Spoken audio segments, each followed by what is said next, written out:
Hello everyone. Today we are starting with issue of shares, a chapter which carries a good percentage of your marks as weightage in this year's exam. The most important concept regarding this is going to be that how you proceed with the concepts and how you are able to apply these concepts to the new pattern of the exam, that is multiple choice questions. Today the first lecture is on issue of shares. Now before we proceed with the shares, company क्या होती है? Class 11th के syllabus में होता है. In business studies we do study what is a company. A voluntary organization registered or incorporated under 2013 Companies Act.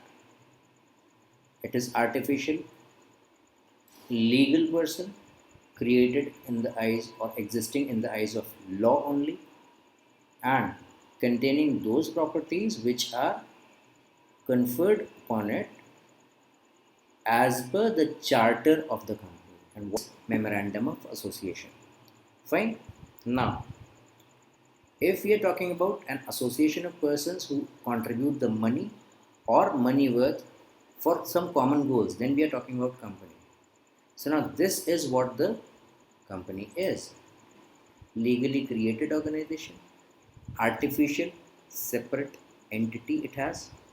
It can sue anyone, anybody can sue the company. It has its own existence. Company अपने खुद के नाम में assets को purchase कर सकती है. Company अपने खुद के नाम में किसी से ट्रांजैक्शंस कर सकती है, कॉन्ट्रैक्ट्स कर सकती है. Just like us, company can have its own bank account just like a legal existing individual. ठीक. फिर इन बातों को ध्यान में रखते हुए there are certain basic features which we should be aware of. The first is voluntary association, as you can see on the screen. Voluntary association मतलब nobody is forced to be the part of this. जो भी चाहे member बने, जो भी चाहे ना बने. Separate legal entity, just now we talked about. Members are different, company is different. They are totally distinct individuals. Fine. Now limited liability. Now this is something very important. यहाँ पे शेयर होल्डर्स के पैसे को limit किया जाता है that they will be asked to contribute only to the extent they are holding the shares in the company और they have their own share in the company. Their personal assets will not be put on stake. Then perpetual succession. Perpetual succession means what? Members may come, may go. Like JRD Tata started Tata Group or Tata Steels. Like Dhirubhai Ambani started Reliance. Today we have some other persons sitting in their chairs. लेकिन उसकी वजह से क्या वो company बंद हो गई? नहीं. Members may come, may go, may live, may die. Company remains as it is because it is a separate legal entity. Then कोई भी कंपनी होती है तो उसको गवर्न कौन करता है, उसको रन कौन करता है? उसको रन करते हैं board of directors. A set of people, a group of people who have the maximum number of shares with them. ठीक. वो अगर कुछ काम करते हैं कंपनी के बिहाफ पे तो उसको ऑथेंटिकेट कैसे करेंगे? कोई काम कंपनी के बिहाफ पे किया गया है तो उसको ऑथेंटिकेट करने के लिए कॉमन सील की ज़रूरत पड़ती है, एक common symbol which defines that yes, this is something done for the company. Then comes transferability of shares. Yes, आज अगर मैं एक कंपनी का शेयर होल्डर हूँ तो मैं चाहूँ तो वो शेयर्स किसी और को ट्रांसफ़र कर सकता हूँ. कैसे? Just by selling them in the open market. And then जैसा अभी आपको पहले बताया सेपरेट लीगल एंटिटी के टॉपिक पे कि इंडिविजुअल है अपार्ट फ्रॉम मेंबर्स, अपना एसेट होगा, अपना बैंक अकाउंट होगा, सब कुछ हो सकता है. तो वो एज एन इंडिविजुअल किसी को के ऊपर केस कर भी सकती कंपनी, कोई और भी कंपनी के ऊपर केस कर सकता है. So these are the features that define a company. Now, if we classify them, we can classify them on the basis of two basic categories. First, on the basis of members' liability, as you can see, there are three categories under that, and the other one is on the basis of number of members. On the basis of members' liability, अगर members की liability के context में बात करें तो whatever number of shares do they have, whatever number of shares the members are holding, on that basis we have the liability fixed for those members. आपके अगर 10,000 रुपये के नॉमिनल वैल्यू के शेयर्स हैं, फेस वैल्यू के 10,000 rupees के shares हैं, तो आपसे 10,000 से ज़्यादा पैसे नहीं मांगे जाएंगे in case of winding up of the company. Whereas in the case of guarantee, that is a limited by guarantee company, these are the companies that are basically for that amount that is being guaranteed by the members. For the purpose, again, the personal liability will not be, personal assets will not be called into the process. Whereas in unlimited companies, there is no such binding, there is no such barrier. एक share के या member के personal assets को भी call upon किया जा सकता है as per the requirement in case of winding up the company. And yes, guarantee companies में, लिमिटेड बाय गारंटी कंपनीज में, we never call the money except in winding up of the company.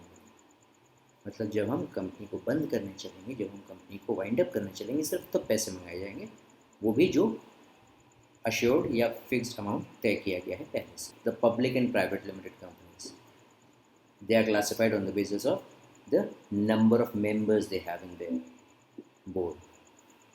Okay, then we move to share capital. Now what is share capital? Company जैसा कि एक artificial person है, अपनी खुद की अपने pocket से तो पैसे निकाल नहीं सकती, क्योंकि वो तो रियल लाइफ में एग्जिस्ट नहीं करती. तो कंपनी की capital is to be contributed और brought into by several sources, several people, several persons. और हर उस इंडिविजुअल को क्या बोला जाता है? Every such individual is called share holder. What do we call it?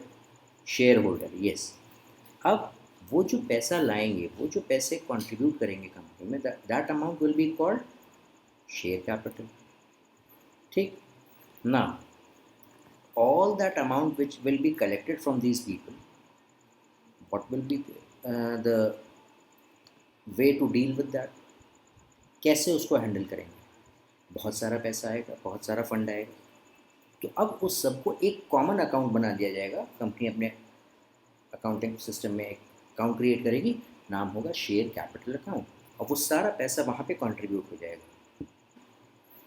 ना, अब बात करते हैं कैटेगरीज ऑफ शेयर कैपिटल. कितने तरह की शेयर कैपिटल्स हो सकती हैं? सबसे पहले देखिए क्या होता है, when we talk about share capital, it is a story going on.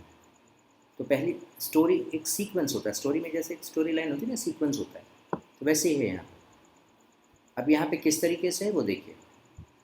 सबसे पहले कंपनी का जन्म होता है, रजिस्टर होती है कंपनी, तो रजिस्टर्ड कैपिटल, नॉमिनल कैपिटल या ऑथराइज्ड कैपिटल, जो आपका ये दिख रहा है सबसे ऊपर.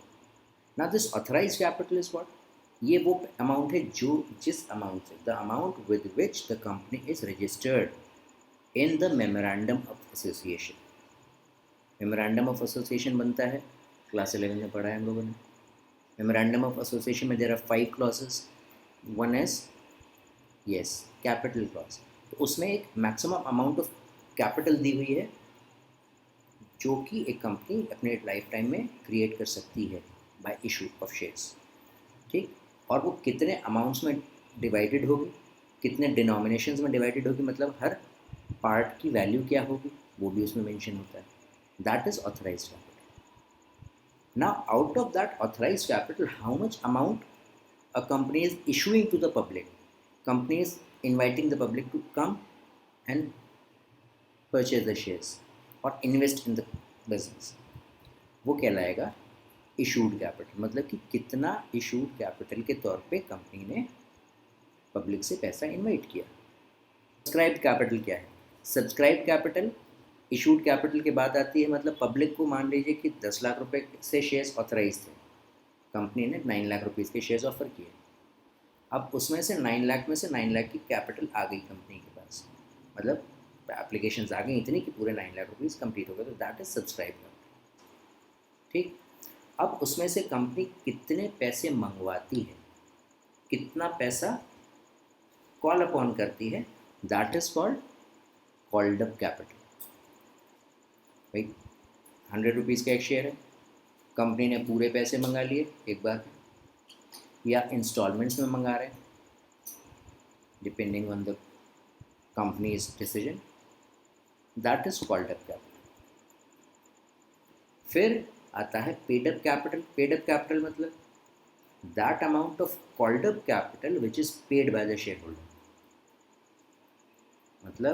मतलब अगर आउट ऑफ 100 रुपीज़ अगर 70 रुपीज़ कंपनी ने इस साल मंगवाए और उसमें से शेयर होल्डर ने 60 रुपीज़ का पेमेंट किया, तो वो 60 रुपीज़ पेड अप होगा, 70 कॉल्ड अप होगा। Okay, and then comes this is uncalled capital. Now this is something very interesting.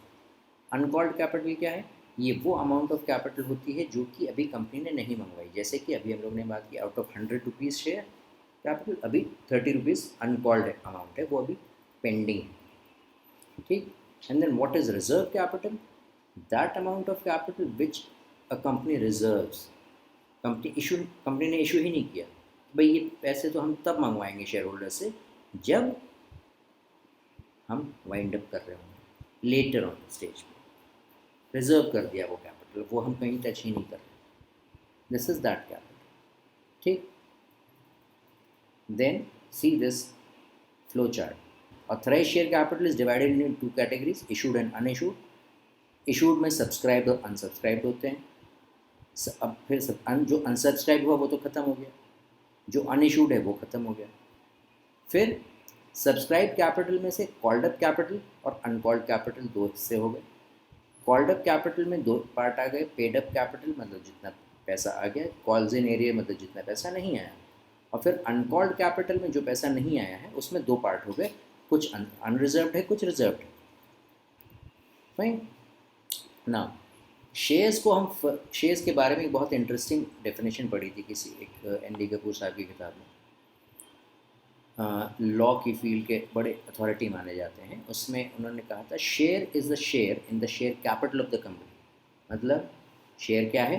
पूरी शेयर कैपिटल का एक हिस्सा है, एक शेयर है, एक टुकड़ा है, एक यूनिट है। ठीक है। और इस बेसिस पे ओनरशिप क्रिएट होती है आपकी किसी भी कंपनी में। अब किसी भी कंपनी के मेमोरेंडम ऑफ एसोसिएशन में आप उसकी ऑथराइज कैपिटल मेंशन कर देते हैं, साथ ही ये भी मेंशन करते हैं कि वो कितने अमाउंट के कितने नंबर ऑफ शेयर्स में डिवाइडेड है, and that is what the capital clause contains. ठीक ना। क्लासेस ऑफ शेयर्स मतलब कि there can be basically 2 types. First will be preference shares, second will be equity shares. Preference shares हम किसको issue करते हैं? डायरेक्टर्स को, उनके क्लोज रिलेटिव्स या फ्रेंड्स को। मतलब वो एक बहुत लिमिटेड सर्कल, बहुत प्रेफर्ड क्लास के लोगों को दिया जाता है, भाई उनको दिया जा रहा है। इट इज़ नॉट फॉर आम जनता पीपल। ओके, हम हर किसी के लिए नहीं देते।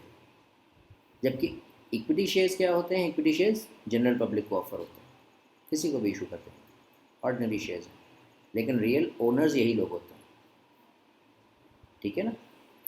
दे are the true owners of the company. See preference shares का डिविडेंड में प्रेफरेंशियल राइट होता है, पहले उनको दिया जाता है।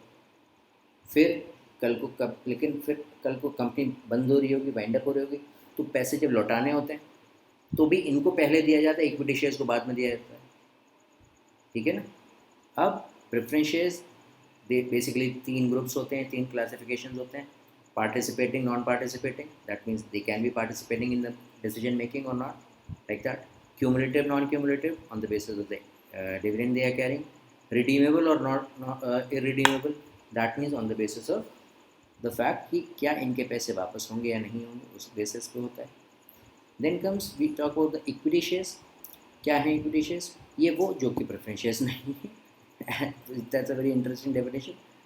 क्योंकि जो प्रेफरेंस नहीं वो इक्विटी है, ऑब्वियस सी बात है, because there is no other category. इनको इन बेचारों को कोई राइट नहीं होता, किसी तरह का कोई प्रेफरेंस नहीं दिया जाता, ना डिविडेंड में, ना पैसों की वापसी में, कहीं कुछ नहीं।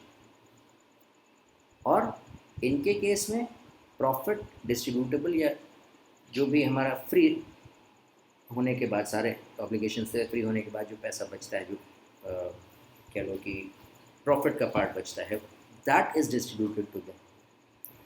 वो भी कब? जब प्रेफरेंस शेयर होल्डर्स का सारा राइट, सारा एंटाइटलमेंट फुलफ़िल कर दिया गया, जब उनको पूरी तरह से फ्री कर दिया गया, जब उनको पूरी तरीके से क्लियर कर दिया गया, उसके बाद जो बचेगा वो हम देंगे किसको? इक्विटी शेयर्स को। इनके डिविडेंड्स फिक्स नहीं होते, तो कभी स्काई हाई मिलते हैं, कभी कुछ नहीं मिलता। आई रिमेंबर एक साल ONGC लिमिटेड ने, oil and natural gas corporation ने 300% का डिविडेंड दिया था। कोई कोई साल कुछ कंपनीज बिल्कुल 0% देती हैं, या 20-30%। That is totally variable, it is never depending on anything else except the profit. ठीक। और equity shares voting right carry करते हैं, और they are the holders are called the true owners of the company. Okay, so in the next lecture we'll talk about further concepts of this chapter, and we'll also introduce you to the journal entries. It's going to be very interesting, so keep in touch. God bless.